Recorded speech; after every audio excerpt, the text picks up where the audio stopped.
Hi friends, అందరూ బాగున్నారు అనుకుంటున్నాను. నేను కూడా చాలా బాగున్నాను. నా కైండ్ రిక్వెస్ట్ ఇవాళ ఏంటంటే, ఎవరు కూడా ఈ వీడియోని స్కిప్ చేయకుండా చివరి దాకా చూడండి. చాలా ఇంపార్టెంట్ ఇన్ఫర్మేషన్స్ ఉన్నాయి, మీరు తెలుసుకోవాల్సిన ఇన్ఫర్మేషన్స్ చాలా ఉన్నాయి కనుక ఈ రిక్వెస్ట్ చేస్తున్నాను. ఇది ఇంపార్టెంట్. మనకు తెలుసు మార్కెట్ అంతా రెడ్గా ఉందని. మన క్రిప్టో కరెన్సీ మార్కెటే కాదు, all over world crypto currency market అంతా కూడా ఆల్ ఓవర్ వరల్డ్ అన్ని షేర్ మార్కెట్లు అన్నీ కూడా క్రాష్ అయినాయి, విపరీతంగా క్రాష్ అయినాయి.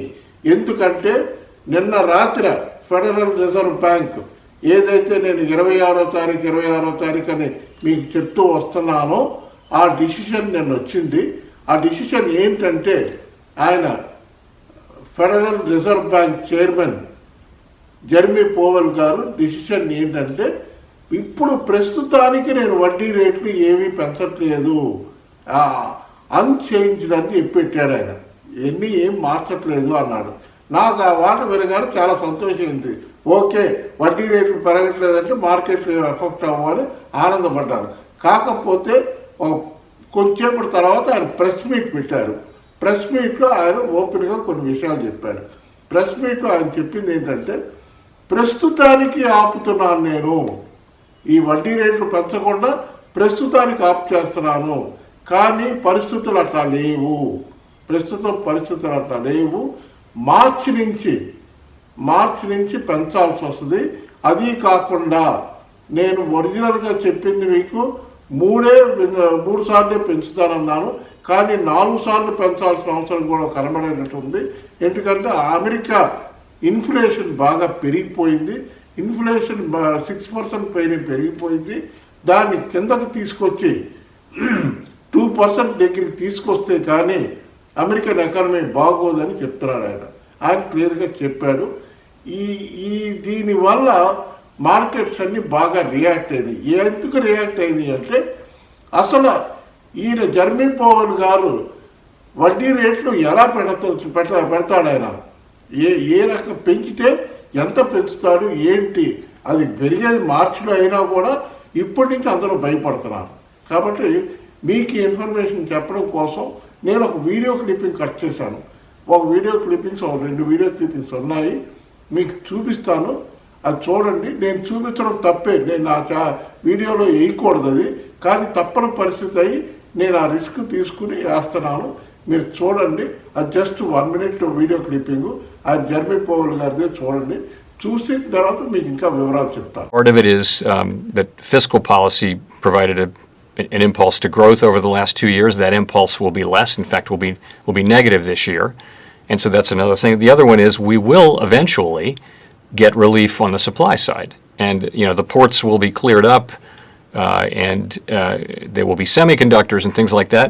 Now, what we're learning is it's just taking much longer. So I think longer than expected. And that, I think, does raise the risk that high inflation will be more persistent. I do think we'll come off of the highs that we saw in the early part of this episode in the spring last year, but really the question is going to be what is inflation running at, and so we'll be watching that. And our objective is to get inflation back down to 2%. It's also to provide enough support to keep the labor market healthy. The labor market is very, very strong right now. And I think that strength will continue. There's really a shortage of workers. We see it particularly among production and non-supervisory workers and people in the lowest quartile. You see very large wage increases. I mentioned some of the other indicators. So I think that's what we're looking at. And we're also, we realize, I think, as everyone does, that this outlook is quite uncertain and that we're going to have to adapt. And we're going to communicate as clearly as we can. ఇప్పుడు చూశారు కదా మీరు clipping. ఆయన చెప్పిన వివరాలన్నీ మీకు అర్థమై ఉంటాయని తెలుసు. నాకు అర్థం కాకుండా వాళ్ళకి ఎవరైనా ఉంటే వాళ్ళకి వివరణగా చెప్తున్నాను. ఆయన ఏమంటాడంటే, ఇన్ఫ్లేషన్ బాగా పెరిగిపోయింది. లేబర్ మార్కెట్కి వచ్చేటప్పటికి వాళ్ళకి ప్రతి వారం మనకి ఇది ఒకటి ఇంపార్టెంట్ అయిన పాయింట్, ఇది చెప్తున్నాను, మీరు కూడా చూసుకోండి. ఫ్యూచర్లో మనకు ప్రతి వారం అమెరికాలో జాబ్లెస్ క్లెయిమ్ అని ఒకటి వస్తుంది. అంటే ఎంతమంది ఉద్యోగాలకు వెళ్తున్నారు, ఎన్ని ఉద్యోగాలు ఖాళీ ఉన్నాయి, ఎన్ని ఫిలప్ అయినాయి అన్నది ఒకటి కంపల్సరీగా వస్తుంది. ఇది మెయిన్గా వచ్చేది లేబర్ జాబ్స్ అన్నమాట. లేబర్ జాబ్స్ అంటే ఫర్ ఎగ్జాంపుల్ నేను చెప్తున్నాను, వేరే రకంగా తప్పుగా అనుకోవద్దు. ఫర్ ఎగ్జాంపుల్ చెప్తున్నాను, ప్లంబర్ ఉన్నాడు. ఆ ప్లంబరు బయటికి వెళ్ళి వర్క్ చేయాలి కనుక ఇంట్లో కూర్చుని వర్క్ ఫ్రమ్ హోమ్ కాదు, ఇంట్లో కూర్చొని చేసే పని కాదు, అతను బయటికి వెళ్ళి చేయాలి. ఇట్లా బయటికి వెళ్ళి చేసే పనులు చాలా ఉంటాయి కనుక వాళ్ళందరూ కూడా ఎవరో బయటికి రావడం మానేశారు. అది ఒక మేజర్ కారణం అయ్యింది. ఎందుకంటే కరోనాకి భయపడుతున్నారు. కరోనాకి భయపడి ఎవరో బయటకు వచ్చి ఇళ్ళకెళ్ళో లేకపోతే బయట పనులకో ఎక్కడికి వెళ్ళలేదు. దానివల్ల జాబ్లెస్ క్లెయిము వచ్చిన రిపోర్ట్స్ బాగాలేదు. ఇది ప్రతి వారం శుక్రవారం రోజున కంపల్సరీగా మనకి థర్స్డే ఫ్రైడేలో ఈ జాబ్లెస్ క్లెయిమ్ అనేది ఒకటి వస్తూ ఉంటుంది అనమాట. అమెరికన్ మార్కెట్లో అది చెప్పాలి, ప్రతి వారం వాళ్ళు చెప్పాలి కంపల్సరీగా. తర్వాత ఇంకోటి వచ్చేది ఏంటంటే హోమ్ సేల్స్ ఒకటి రిపోర్ట్ కంపల్సరీగా చెప్తారు. ఈ రెండాటికి బాగా రియాక్ట్ అవుతుంటాయి మార్కెట్స్. హోమ్ సేల్స్ ఎట్లా ఉన్నాయో తెలిస్తే దాన్ని బట్టి ఎకనమీని మొత్తం తెలుసుకుంటారన్నమాట వాళ్ళు. ఇదంతా పెద్ద రికార్డు సేకరిస్తారు. హోమ్ సేల్స్ ఎట్లా ఉంది ఏంటి అనేది చూస్తారు. లేబర్ ఎట్లా వర్క్ చేస్తున్నారు, వాళ్ళు వెళ్ళటం జాబ్స్కి వెళ్ళటం మానేశారు. ఇది మెయిన్ పాయింట్స్. ఇంకోటి చెప్తారు, ఇప్పుడు ఆర్థికంగా అమెరికా చాలా బ్యాడ్ సిచ్యుయేషన్లో ఉందని ఆయన చెప్తున్నాడు. నిన్న నేను ఆయన స్పీచ్ అంతా విన్నాను. ఆయన చెప్పేది ఏంటంటే కరోనా టైంలో 2 సంవత్సరాల క్రితం 20 మార్చిలో మేము కరోనాగా అమెరికా వాళ్ళలో కంప్లీట్గా స్టిమ్యులస్ ప్యాకేజెస్ అనౌన్స్ చేశాము. దానికి మేము చాలా ఖర్చు అయింది, మాకు ట్రిలియన్స్ ఆఫ్ డాలర్స్ ఖర్చు అయింది. దాంట్లోంచి రికవర్ అవ్వడానికి చాలా టైం పడుతుంది. ఎకనామికల్గా చాలా బ్యాడ్ పొజిషన్కి వచ్చింది. ఇప్పుడు ఇక్కడి నుంచి రివైవ్ అవ్వాలి మార్కెట్ కాదు, కంట్రీ ఎకానమీ రివైవ్ అవ్వాలి. కాబట్టి ఇన్ని కారణాలు ఆయన చెప్పుకొచ్చాడు. చాలా పెద్ద స్పీచ్, అదంతా మీకు చెప్పడం అంటే నాకు కష్టం కనుక మెయిన్ పాయింట్స్ చెప్పేస్తాను. ఇప్పుడు ఇంకో క్లిప్పింగ్, ఒక ఎక్స్పర్ట్ ఒక రియాక్షన్ చెప్పాడు ఆయన, చిన్న క్లిప్పింగ్, అది కూడా చూడండి.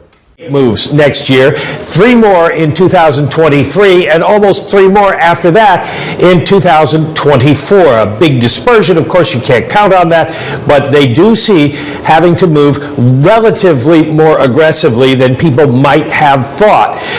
They do replace the word transitory, as I mentioned, in the statement, saying about inflation, supply and demand imbalances related to the pandemic and the reopening of the economy have continued to contribute to elevated levels of inflation. ఇప్పుడు ఈ clipping చూశారు కదా, ఇది కూడా యాక్చువల్గా నేను వేయకూడదు, కానీ తప్పని పరిస్థితే ఇవాళ ఏవైతే అయింది మీకు ఇంపార్టెంట్ అయిన న్యూస్ రోజున చేయటంలో తప్పు లేదని భావించే నేను వేసాను. చూశారు కదా, అందరూ కూడా ఇది ఒక పెద్ద టాపిక్ అయింది. ఇప్పుడు అందరికీ వచ్చిన పెద్ద సస్పెన్స్ ఏంటంటే అసలు వడ్డీ రేట్లు ఎలా ఉంటాయి, ఏముంటాయి, ఎంత ఉంటాయి అన్నది పెద్ద క్వశ్చన్ మార్క్ అయిపోయింది. ఆయన మైండ్లో ఏముంది, ఎలా చేసుకొస్తాడు దీన్ని. కాకపోతే అట్ ద సేమ్ టైం అందరూ ఒప్పుకుంటున్న విషయం ఏంటంటే ఇన్ఫ్లేషన్ అయితే బాగా పెరిగింది, డాలర్ ఒకటి స్ట్రాంగ్ అయిపోతుంది, రోజుకి డాలర్ స్ట్రాంగ్ అయిపోతుంది, క్రూడ్ ఆయిల్ రేట్లు పెరిగిపోతున్నాయి. కాబట్టి ఇవన్నీ ఉన్న కారణం చేత అమెరికాలో ఇంట్రెస్ట్ రేట్లు పెంచక తప్పట్లేదు. ఈ ఇంట్రెస్ట్ రేట్లు దేనికి వర్తిస్తాయంటే హౌసెస్ పర్చేస్ చేయడానికి, లోన్స్ తీసుకునే వాళ్ళ మీద భారం పడుతుంది ఇది. కాబట్టి దీనికి ఎందుకంటే దీనికి ప్యారలల్గా వర్క్ అయ్యేది ఏంటంటే బాండ్స్ అని ఉంటాయి, గవర్నమెంట్ బాండ్స్ అని ఉంటాయి, దానికి ఈల్డ్స్ వస్తాయి అన్నమాట. మనకి ఆ ఈల్డ్స్ పెరిగిపోతే ఒక బాండ్ కొన్న వాళ్ళకి వీళ్ళు ఎక్కువ మనీ ఇవ్వాలి ట్రెజరీ. దానికోసం అమెరికాలో వాళ్ళు అసెట్స్ కొన్ని కలెక్ట్ చేస్తూ ఉంటుంది. ఈ ఫెడరల్ రిజర్వ్ బ్యాంకు మన ఆర్బీఐ లాగా, రిజర్వ్ బ్యాంక్ లాగా వాళ్ళు కూడా ప్రతి నెల ప్రతిరోజు ఇట్లా కొంటూ ఉంటారు, తక్కువలో ఉన్నప్పుడు కొని పెడుతూ ఉంటారు. ఆ అసెట్స్ అన్నీ ఇప్పుడు కొన్ని లిక్విడేట్ చేయాల్సిన పరిస్థితి వచ్చేటట్టు కనబడుతుందని ఆయన ఇండికేషన్ చెప్పాడు. ఈ ఆర్థిక పరిస్థితులు బాగాలేని కారణంగా కొన్ని మేము అమ్మాల్సిన పరిస్థితి వస్తుంది, మా అసెట్స్ కొన్ని అమ్మి ఎకనమీని మళ్ళీ రివైవ్ చేయాల్సిన పరిస్థితి వస్తుందంటే ఇది ఎంత భారం పడిందో ఈ కరోనా వచ్చి మనకు అమెరికా లాంటి కంట్రీయే అంత తరబడుతుందంటే మిగతా కంట్రీల సంగతి ఏంటి? మీకు చాలా ఇంపార్టెంట్ విషయం కనుక ఇది చెప్తున్నాను. ఓకే ఫ్రెండ్స్, ఇప్పుడు మన మార్కెట్కి వచ్చేస్తాను. ఇప్పుడు అన్ని విషయాలు తెలిసి మీకు ఇంకా దీని గురించి లేటెస్ట్ ఇన్ఫర్మేషన్స్ ఇంకా ఏమన్నా ఉంటే డెఫినెట్గా కలెక్ట్ చేసి ఇవాళ ఈవినింగ్ ఇంకో వీడియో పెడతాను. దయచేసి మీరు అందరూ చూడండి. అది మంచి ఇన్ఫర్మేషన్ ఉంటేనే నేను పెడతాను. నేను పెట్టలేదంటే ఇన్ఫర్మేషన్ లేనట్టే. మంచి ఇన్ఫర్మేషన్స్ ఉంటే కలెక్ట్ చేసి మీకు మళ్ళీ పెడతాను. ఓకే, ఇప్పుడు మన మార్కెట్ విషయానికి వస్తాను.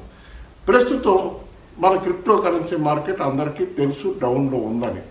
కాబట్టి మనం ప్రస్తుతం ఎవరైనా ఎంట్రీ తీసుకోవాలనుకునే వాళ్ళు కొంచెం ఆలోచించి ఆగి వెయిట్ చేసి తీసుకోండి.